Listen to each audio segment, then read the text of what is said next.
انسان توبہ اور استغفار کو لازم کرے اور عمل صالح کو اختیار کرے، اللہ سبحانہ و تعالیٰ کے احکامات پر عمل کرنے کی پوری فکر کرے تاکہ دنیا اور آخرت میں بھلائی اور کامیابی اس کے حصے میں آ جائے۔ اس کے بعد دین اسلام کے بارے میں یہ بات یاد رکھیے کہ اللہ سبحانہ و تعالیٰ نے قرآن شریف میں خاص طور پر وہ آیات جو مکہ مکرمہ میں نازل ہوئی لوگوں کو خطاب کیا تو الناس کا لفظ استعمال کیا، یعنی دنیا جہاں کے سارے لوگ، چاہے مسلمان ہوں چاہے غیر مسلم، ہر ایک کو خطاب کیا گیا۔ گویا کہ اللہ سبحانہ و تعالیٰ اس جہان میں بھلائی کو چاہتے ہیں، امن کو چاہتے ہیں، سدھار کو چاہتے ہیں، اسی لیے تمام لوگوں کو خطاب کر کر کوئی بات کہی گئی۔ اور پھر اللہ سبحانہ و تعالیٰ نے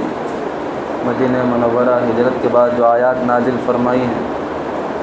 تو ان میں خاص طور پر اہل ایمان کو مخاطب بنایا گیا اور انہیں کسی بات کا حکم دیا گیا۔ اللہ سبحانہ و تعالیٰ اس دنیا میں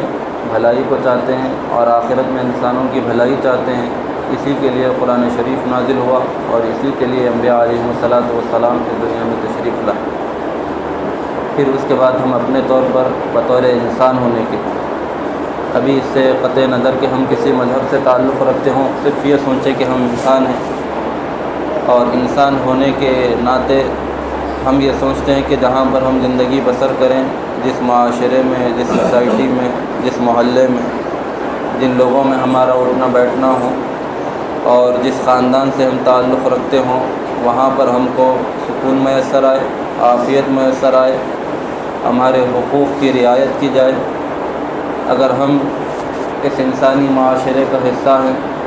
اور عمر کے چھوٹے حصے سے ہم تعلق رکھتے ہیں تو ہماری آرزو اور تمنا یہ ہوتی ہے کہ ہمارے بڑے ہمارے ساتھ شفقت کے ساتھ پیش آئیں۔ اگر ہم عمر کے بڑے حصے میں ہوں تو ہماری آرزو اور تمنا یہ ہوتی ہے کہ ہمارے چھوٹے ہمارے اطاعت گزار اور فرما بردار ہوں۔ ہم کسی خاندان کا حصہ ہیں تو ہم چاہتے ہیں کہ اس خاندان میں ہماری قدر و منزلت ہو، ہماری اہمیت ہو، ہمارے حقوق کی ادائیگی ہو۔ اگر ہم خاندان کے سربراہ ہوں تو چاہتے ہیں کہ ہماری بڑائی کا پورا پاس و لحاظ ہمارے چھوٹوں کی طرف سے رکھا جائے۔ اسی طرح ہم اگر معاشرے کا حصہ ہیں تو اس معاشرے ہم یہ چاہتے ہیں کہ کوئی کاروباری معاملت ہو تو ہمارے حقوق کو نہ چھینا جائے، نہ دبایا جائے، بلکہ ہمارے حقوق ہمیں پورے دیے جائیں اور کہیں پر بھی ہمیں نقصان نہ ہو یا کوئی ہمارے اوپر ظلم نہ کرے یا ہماری عزت و آبرو پر حملہ نہ ہو، ہماری جان، ہماری عزت، ہماری آبرو محفوظ رہے، ہمارے گھر والوں، رشتہ داروں اور خاندانوں کی عزت و آبرو محفوظ رہے، یہ ہم چاہتے ہیں۔ بحیثیت انسان جب ہم یہ چاہتے ہوں تو پھر اس کے بعد ہم یہ سوچیں کہ اللہ سبحانہ و تعالیٰ نے ان تمام بھلائیوں کے حصول کے لیے، ان تمام نعمتوں کے میسر آنے کے لیے جناب نبی کریم محمد رسول اللہ صلی اللہ علیہ وسلم کو اس جہاں میں آخری نبی بنا کر مبعوث فرمایا ہے۔ جو کوئی حضور کریم صلی اللہ علیہ وسلم کی اتباع کرے گا اسے یہ تمام چیزیں حاصل ہوں گی۔ جب آدم کی تخلیق کی گئی اور انسان کو اللہ سبحانہ و تعالیٰ نے اس دنیا میں بھیجنے کا ارادہ فرمایا تو ملائکہ نے یہ کہا کہ اے پروردگار عالم، ہم آپ کی اطاعت گزاری اور آپ کی تسبیح اور تقدیس بیان کرنے کے لیے کیا کافی نہیں کہ آپ ایسی مخلوق کو پیدا فرما رہے ہیں جو دنیا میں جائے گی تو فساد مچائے گی؟ تو اللہ سبحانہ و تعالیٰ نے فرمایا کہ جو میں جانتا ہوں وہ تم نہیں جانتے، یعنی ان کے اندر دو طرح کی کیفیات رکھی گئی ہیں، دو طرح کے جذبات اور مادے ان کے اندر رکھے گئے ہیں کہ اگر یہ برائی کو اختیار کرنا چاہیں تو برائی کو بھی اختیار کر سکتے ہیں، اور اگر اچھائی کو اختیار کرنا چاہیں تو اچھائی کو بھی اختیار کر سکتے ہیں۔ تو اللہ سبحانہ و تعالیٰ اچھائی کے اختیار کرنے کے لیے اور اچھائی کی طرف راغب رہنے کے لیے انبیاء علیہم الصلاۃ والسلام کو اس دنیا میں مبعوث فرمایا ہے، اور پھر اس کے بعد ہم چاہتے ہوں کہ دنیاوی زندگی کا سکون اور آرام میسر آئے تو پھر ہمارے لیے لازم اور ضروری ہو جاتا ہے کہ ہم خلوص دل کے ساتھ جناب نبی کریم صلی اللہ علیہ وسلم کی اطاعت گزاری اور پیروی کریں، تب اللہ سبحانہ و تعالیٰ دنیاوی زندگی کی منفعت ہمیں عطا فرمائیں گے، یہاں کا سکون اور یہاں کی عافیت ہم کو عطا فرمائیں گے۔ پھر اس کے بعد جاننا چاہیے کہ دین اسلام یہ ایک مخصوص عبادات کا نام نہیں ہے، بلکہ دین اسلام ایک پوری زندگی گزارنے کے نظام کا نام ہے کہ انسان زندگی میں جو کوئی بھی عمل اختیار کرے اس کے اندر اسے رہنمائی کی جائے، صحیح اور غلط کو واضح کیا جائے، بتلایا جائے۔ یہ دین اسلام کی خصوصیت ہے، اور ہر مرحلے پر چاہے انسان ذاتی طور پر زندگی بسر کرتا ہو، خاندان کے ساتھ رہتا ہو، ایک معاشرے کا حصہ ہو، اسے جو کوئی بھی عمل اختیار کرنا ہے وہ اختیار کرے تو کون سا عمل بہتر ہوگا اور دنیا میں اسے بھلائی پہنچائے گا، آخرت میں اسے نفع دے گا، اور کون سا بھی وہ عمل اختیار کرے برا ہو تو دنیا میں اسے کیا نقصان اس کا ہوگا، آخرت میں اسے کیا سزا بھگتنی ہوگی، کیا نقصان اٹھانا پڑے گا، یہ دین اسلام نے واضح فرمایا ہے۔ تو اللہ سبحانہ و تعالیٰ نے اس معاشرے کی اصلاح کے لیے جو طرز اسلوب اختیار فرمایا ہے، اگر معاشرے اور سوسائٹی میں اصلاح کے لیے اسی اصول کو اپنایا جائے تو ہم سکون اور عافیت کی زندگی بسر کر سکتے ہیں اور اللہ کی نعمتوں اور رحمتوں اور برکتوں کو حاصل کر سکتے ہیں۔ اور انبیاء علیہم الصلاۃ کو بھیجنے کے ذریعے اور جناب نبی کریم محمد رسول اللہ صلی اللہ علیہ وسلم کو اس دنیا میں مبعوث فرمانے کے ذریعے سے اللہ تعالیٰ نے اپنی سنت کو، اس طریقے کو دنیا کے سامنے واضح فرمایا ہے کہ کس طرح معاشرے کی اصلاح ہوگی، کس طرح انسانوں کی اصلاح ہوگی، کس طرح سوسائٹی میں سدھار آئے گا۔ اللہ سبحانہ و تعالیٰ نے جو احکامات پہلے دیے ہیں ان کا تعلق خاص طور پر انسان سے ہے۔ جیسے کہ آپ سے کہا گیا کہ انسان اگر نیکی کی طرف آنا چاہے تو توبہ اور استغفار کرے، توبہ اور استغفار کرنے کے بعد اب دوسرا جو مرحلہ آتا ہے وہ کوئی عمل اختیار کرے گا، تو کون سا عمل اختیار کرے، اس کا تعلق اس کے اخلاق سے ہے، یعنی اخلاق کو انسان بہتر بنائے۔ اسی لیے نبی کریم صلی اللہ علیہ وسلم نے ایک موقع سے ارشاد فرمایا، تم میں بہترین آدمی وہ ہے جس کے اخلاق بہتر ہوں۔ تو سب سے پہلے اخلاق کے سدھار کی طرف نبی پاک صلی اللہ علیہ وسلم نے توجہ دلائی، اللہ سبحانہ و تعالیٰ نے توجہ دلائی۔ اور قرآن شریف کی آیات پڑھتے چلے جائیں تو یہ پتہ چلتا ہے کہ اللہ سبحانہ و تعالیٰ نے فرد کی اصلاح کی طرف اور نبی پاک صلی اللہ علیہ وسلم نے انفرادی اصلاح کی طرف خاص طور پر توجہ فرمائی ہے، اس لیے کہ معاشرہ یہ انسانوں سے وجود میں آتا ہے اور انسان خاندانوں سے وجود میں آتے ہیں، اور خاندان یہ الگ الگ افراد سے مل کر بنتا ہے۔ ایک ایک انسان ہو تو جب جا کر خاندان بنتا ہے، اور مختلف خاندان ہو تو ایک معاشرہ بنتا ہے۔ تو جو چیز مرکب ہو اور چند چیزوں سے مل کر بنتی ہو تو اس کے ہر جز کی اصلاح اس کے کامل وجود کے اصلاح کے لیے لازم اور ضروری ہوتی ہے۔ اگر اس کی مثال آسانی سے سمجھنا چاہیں تو انسان کوئی کھانے کی چیز تیار کرتا ہے، کوئی بریانی وغیرہ تیار کرتا ہے، کوئی میٹھا وغیرہ تیار کرتا ہے، تو اس کے اندر جو اجزاء استعمال ہوتے ہیں مختلف چیزوں سے ملنے کے بعد کھانے کی وہ ڈش تیار ہو کر سامنے آتی ہے۔ مثال کے طور پر چند روٹیاں لے لی، چند مغزیات لے لیے اور دودھ لے لیا، اور پھر اس کے بعد ایک میٹھا بنانے کے لیے بیٹھ گئے، اور میٹھا بنانے کے وقت دودھ میں خرابی آ گئی، دودھ پھٹ گیا۔ اب اسی دودھ کو استعمال کرتے ہوئے جو میٹھا بنایا جائے گا تو وہ صالح اور صحیح سالم بن کر اور مزیدار میٹھا بن کر سامنے نہیں آئے گا، اس لیے کہ اس کے اندر جو جز استعمال کیا گیا ہے اس جز کے ایک جز کے اندر خرابی ہے، جس کی وجہ سے اس کا اثر پورے میٹھے پر پڑے گا، پورا میٹھا خراب ہو جائے گا۔ اسی طرح کھانے کی کوئی سی بھی چیز آپ مثال میں لے لیجیے، اگر اس میں جو چیزیں استعمال ہوتی ہیں اگر ایک چیز بھی خراب ہو جائے گی اور اسی کو استعمال کر کر وہ چیز تیار کی جائے گی تو تیار ہونے کے بعد پوری چیز خراب ہو جائے گی اور پوری چیز پر اس کا اثر ظاہر ہوگا۔ یہی مثال انسانی معاشرے کی ہے کہ جب معاشرے کی اصلاح اور اس کا سدھار ہم سمجھتے ہیں کہ جہاں پر ہم رہتے ہوں تمام کے تمام لوگ اچھے ہو جائیں، اچھا معاشرہ وجود میں آئے، ہر ایک کے حقوق کی رعایت کی جائے، تو اس کے لیے یاد رکھنا چاہیے کہ یہ معاشرہ جن خاندانوں سے مل کر وجود میں آیا ہے اور یہ خاندان جن افراد سے مل کر وجود میں آئے ہیں وہ تمام کے تمام نیک اور صالح ہوں، تب کہیں جا کر ان سے مل کر وجود میں آنے والا معاشرہ یہ نیک ہوگا، صالح ہوگا، دنیا اور آخرت میں اللہ کی رحمتوں کو، برکتوں کو حاصل کرنے والا ہوگا۔ لیکن اگر اس معاشرے میں چند وہ لوگ جو نوجوانی سے تعلق رکھتے ہوں، چند وہ لوگ جو انوثیت سے تعلق رکھتے ہوں،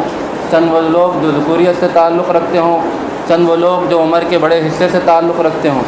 اگر ان میں سے کسی ایک کے اندر بھی خرابی آ جائے گی، نوجوانوں میں خرابی آ جائے گی یا بوڑھوں میں خرابی آ جائے گی یا عورتوں میں خرابی آ جائے گی، جس کسی میں بھی خرابی آ جائے اس کے بعد جو خاندان بنے گا، اس کے بعد جو معاشرہ بنے گا، وہ صالح معاشرہ نہیں ہوگا، وہاں پر ایک دوسرے کے حقوق کی رعایت نہیں کی جائے گی، اور ایسے معاشرے میں ظلم اور ستم ہوگا، اور ایسے معاشرے میں سکون اور عافیت غائب ہوں گے۔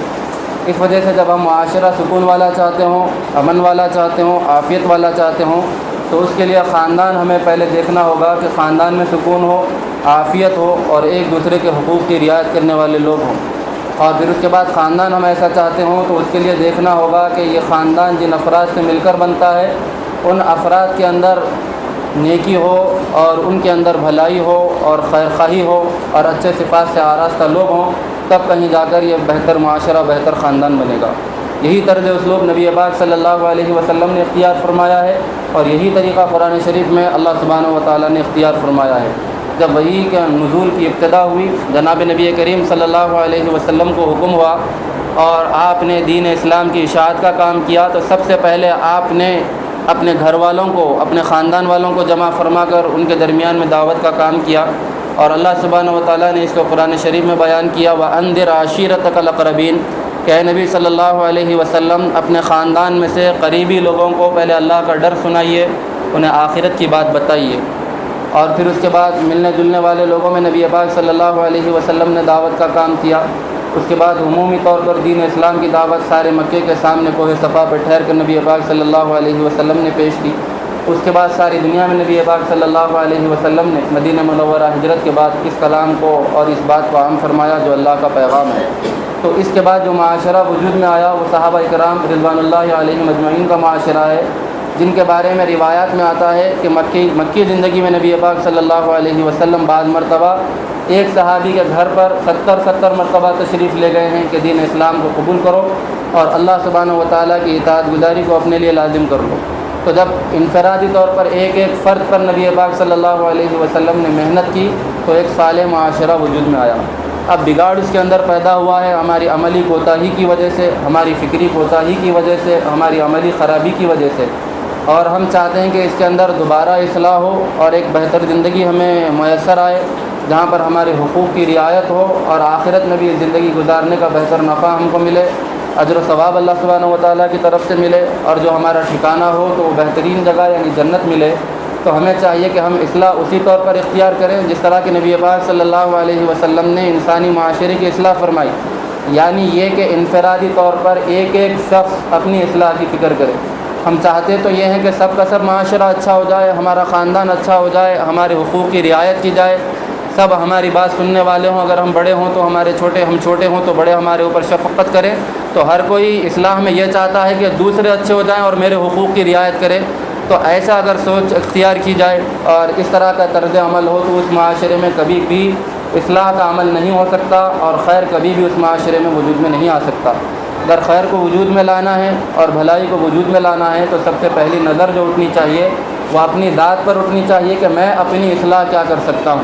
اگر انسان خود کو نیک بنائے گا، خود کی صفات کو بہتر بنائے گا تو وہ ایک اچھے خاندان کا حصہ بنے گا، اور یہی خاندان معاشرے کا حصہ ہے تو ایک بہترین معاشرہ ہمارے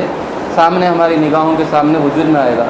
اس کے لیے اللہ سبحانہ و تعالیٰ نے قرآن شریف میں بیان کیا ہے کہ جب تم توبہ اور استغفار کر لو، جیسا کہ آپ کے سامنے بیان کیا گیا، اور پھر اس کے بعد بندہ نیک بننا چاہتا ہے تو اسے سب سے پہلے کیا چیز کرنا اختیار ہوگی؟ اسے اختیار کرنا ہوگا کہ جو چیز اسے پہلے بھلائی کی معلوم نہیں ہے وہ بھلائی کی چیز پہلے وہ معلوم کرے گا، تب کہیں جا کر وہ عمل کرے گا۔ یہ ایک فرد کی اصلاح ہے اور قرآن شریف میں اس کو بیان کیا گیا، فَاسْأَلُوا أَهْلَ الذِّكْرِ إِن كُنتُمْ لَا تَعْلَمُونَ، کہ اگر تم جانتے نہیں ہو تو جاننے والوں سے پوچھو، وہ تمہیں بتلائیں گے اور پھر اس کے بعد تم عمل کیا کرو۔ تو سب سے پہلے اللہ سبحانہ و تعالیٰ نے توبہ اور استغفار کے بعد جو لوگ کفر سے اسلام میں آئے ہوں اور پھر بعد کے معاشرے میں جو لوگ گناہ گاری کو چھوڑ کر نیکوکاری کی طرف آئے ہوں تو ان کے لیے سوال کا دروازہ کھولا ہے کہ بھلائیوں کو تم پہلے معلوم کرو ان لوگوں سے جو بھلائیوں کو جانتے ہوں، اور معلوم کر کر اسے اپنی زندگی میں رائج کرو اور جاری کرو۔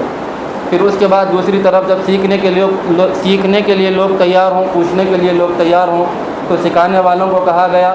کہ فلولا نفر من كل فرقة منهم طائفة ليتفقهوا في الدين ولينذروا قومهم اذا رجعوا اليهم لعلهم يحذرون۔ تم میں سے تمام کے تمام لوگ جہاد کے لیے نہ نکل جائیں بلکہ ایسے مسلمانوں میں چند لوگ ہوں جو اپنے مقام پر رہ کر دین اسلام کو سیکھیں اور اس کی اچھائی کی باتوں کو سیکھیں اور جب لوگ جہاد سے اپنے علاقے کو واپس آئیں تو ان لوگوں کو دینی باتیں وہ بتائیں، بھلائی کی باتیں وہ بتائیں اور انہیں دین اسلام سکھائیں۔ ہر زمانے میں، ہر وقت میں اسلامی معاشرے میں ایک ایسی جماعت ہونی چاہیے، یہ قرآن شریف میں اللہ سبحانہ و تعالیٰ نے حکم دیا ہے۔ تو ایک لوگ وہ ہوں جو دین اسلام کو سیکھنے والے ہوں،